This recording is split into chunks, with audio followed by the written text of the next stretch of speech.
Ce qui est intéressant, au-delà des considérations Chevalier, Donnarumma, parce que pour moi, il n'y a pas de mauvaise solution. Tu gardes Donnarumma, j'ai pas de problème. Tu passes avec Chevalier à la place de Donnarumma, j'ai pas de problème non plus. Si c'est le choix de Luis Enrique et si c'est le choix du coach pour faire évoluer son PSG 2.0. Par contre, le problème, et toi tu l'as énoncé dans ta question, dans ton introduction, c'est s'il y a cohabitation. Ça, par contre, moi, j'en veux pas.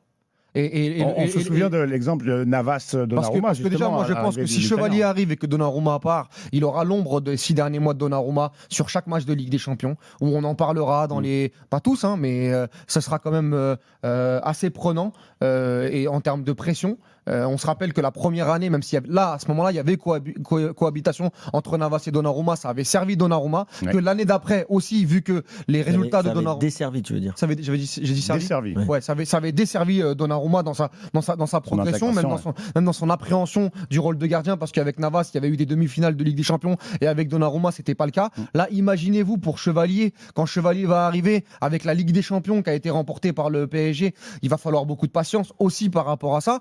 Et moi, la cohabitation, non, je peux pas y adhérer. Si je te réponds clairement, Simon, ce soir. Et pour le coup, Donnarumma serait en position de force, parce que s'il boucle le Chevalier, Donnarumma, il peut faire une Mbappé. Il peut rester libre une saison, même si on lui met la pression en disant qu'il sera numéro 2. Si le marché des transferts actuel ne lui convient pas et que les offres à Galatasaray ou à Manchester United, il estime qu'il faut attendre 1 an supplémentaire pour aller à l'Inter ou pour aller dans un autre gros club, il peut aller prendre sa... Peut-être pas à l'Inter. Enfin, à l'Inter ou à la Juve ou ce que tu veux. On connaît le jeu des chaises musicales au poste de gardien. Peut-être qu'à l'instant T, il n'y a pas de marché pour Donnarumma, ou en tout cas un marché qui n'est pas satisfaisant pour lui, et il pourrait aller prendre une grosse sacoche d'oseille en étant libre. C'est aussi une possibilité. Donc moi, c'est pour ça que là, quand je vois les infos de Fabrice Hawkins, les très belles infos de Fabrice Hawkins, qui dit que Donnarumma, c'est pas encore certain qu'il parte du PSG, là non. Là, soit tu fais un choix Chevalier et tu trouves une porte de sortie à Donnarumma, ok, aucun problème, je peux l'entendre, je peux le comprendre. Par contre, avoir les deux, ça servira ni Chevalier, ni le club, et Donnarumma, ce sera une autre paire de manches, parce que lui, il aura fait son choix de carrière. Mais si on parle du côté du PSG, je suis pas sûr que ce soit une très très bonne chose, si ça se déroule comme ça. Parce qu'il faut faire attention avec ce dossier, tous les jours, il y a des infos qui se contredisent. Donc, mais pour moi, non à la cohabitation. Kevin, ton avis sur une éventuelle cohabitation ? Pour moi, il n'y a pas vraiment de problème, parce que si tu recrutes Chevalier, c'est pour être numéro 1. Je ne vois pas un gardien qui a envie d'être international, un gardien qui a envie pourquoi pas d'aller titiller Mike Maignan. Il ne va pas venir au PSG pour être numéro 2. Et ça, je pense que ce soit Donnarumma ou que ce soit le Paris Saint-Germain, on en est conscient. Donc...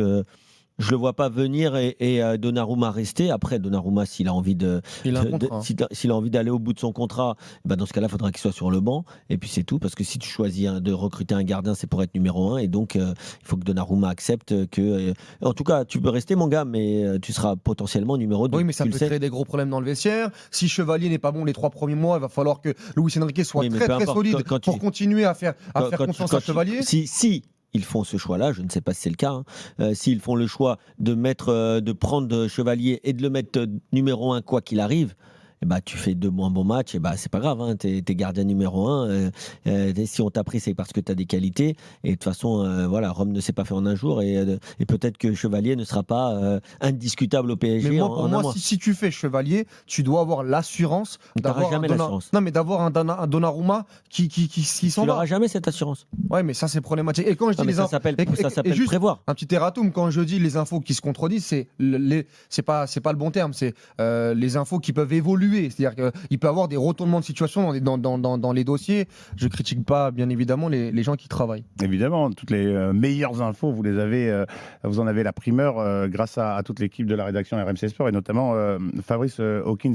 C'est vrai, messieurs, qu'on peut imaginer que Chevalier, tu le disais, Kevin, n'arrivera pas pour s'asseoir sur le banc avec les ambitions qui sont les siennes, avec ce qu'il vient de connaître du côté de Lille. Mais en effet, on peut imaginer que le PSG n'accepte pas. Alors, Fabrice nous précise que du côté de la direction de la capitale, on est décidé à être élégant et à respecter ce qu'a fait Donnarumma au club. Sous-entendu, facilitera un éventuel départ. Mais bon, encore, faut-il que le club y trouve son compte, que Donnarumma accepte de signer. On ne le fera pas signer ailleurs. Après, l'intérêt aussi de Donnarumma, c'est de trouver un club où il joue. Il y a une Coupe du Monde 2026 à la fin de la saison. Donc, je ne comprendrais pas le choix de Donnarumma. Surtout qu'en plus, Donnarumma, il a une très très belle image au Paris Saint-Germain. Aujourd'hui, les supporters resteront. Auront une image du joueur, même de l'homme intact. Il est rentré dans la légende, il est passé de l'autre côté après ces 6 derniers mois. Je ne le vois pas rester sur le banc comme ça pour aller prendre son contrat. Mais c'est une possibilité. Aujourd'hui, dans le foot, on peut pas l'évacuer comme ça. Et donc, ça va être intéressant à suivre parce que moi, je pense que ça peut être ils peuvent se traîner l'épine dans le pied si ça arrive.